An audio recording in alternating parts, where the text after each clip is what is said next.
Abay, nakaisip magsinukmani ang mga taga-bundok.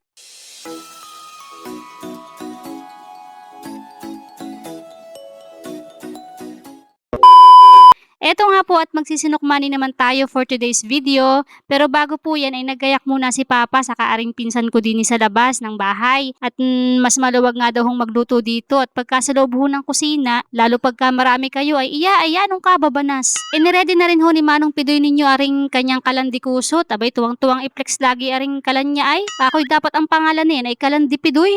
Ay palibhasa nga po at napakalaki ng pakinabang na rin kalan na are. Lalo pagka ang lulutuin ho ay mga lutuin na mahagad sa gatong. Ay kusot laang ho ang sagot. Dalawang kalan na rin ho ang ginamit namin para mabilis laang ho ang pagluluto at mga takot abutan ng ulan. Pagkatapos ho ni Papang magpadalit ng apoy ay isinalang na ho agad niya aring gata na gagawing latik. Yung nilalagay ho na pinakang topping sa sinukmani. Tas ay isinunod na rin hong isa lang aring malagkit na bigas, bali 2 kilo ho na malagkit. Tas ay sinamahan laang ho namin ng 2 gatang na pangsaing na bigas. Hinalo-halo ko na rin po pala dyan itong gata na gagawing latik. Iintayin laang ho aring maglangis para mabuo ho yung pinakang latik. Tas ay hindi pa ho nakontento aring si Papa at naglagay pa ng isang tungko dini. Ako'y aray pulos lutuan na. Ayun naman po pala ay pagsasalangan po pala yaan nung isa pang gata na papalaputin daw ho. Lalahukan daw ho yaan ng sangkaka yung pampatamis tas ay saka ho ilalagay yung malagkit. Tumulong na nga rin ho sa paghahalo aring hipag ko at hindi ho pwedeng hindi hahalu-haluin at masusunog. Maya-maya ho ay ayos na aring latik at muntik pa nga hong masunog ay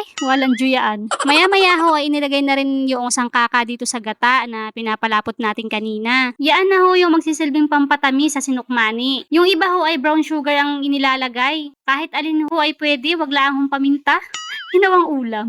Inilagay na nga ho pala namin dyan yung malagkit na bigas at hinalo-halo laang ho namin para maging pantay yung lasa. Halos lahat ho kami sa pamilya ay mahilig sa sinukmani kahit ho sa iba pang mga kakanin at mga root crops. Ay palibhasa ho ay mga laking probinsya ay. Lalong na ho aring aking tatay. Hainan mo ng pizza o kaya ay burger. Ay yung kamuti ho ang kukunin niyaan. Habang naghahalo nga ho ako dyan ay naaalala ko ho noong ako'y bata pa. Madalang ho kaming makakain ng ganeri. At kami nga ho ay mahirap laang. Ang madalas ho naming ulam ng kapatid kong lalaki noon ay kape o kaya naman ho ay asukal na may tubig. Nakakatikim nga laang ho kami ng ganering sinukmani pagka kami ho ay dumadayo sa mga birthday yan. Adigat pagka ganun ho ay mga takaw mata. Lalo't minsan laang naman ho makakain ng masarap. Ay lahat ay nilalagay sa pinggan di lahok-lahok na. Ay yung sinukmani ay nilagyan na ng kaldereta.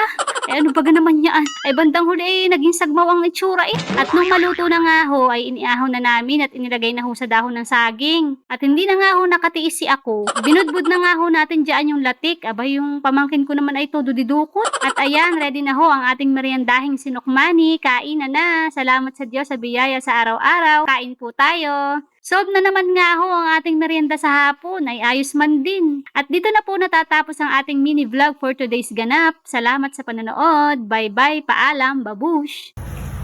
Ba't kinagay ang pinapantay?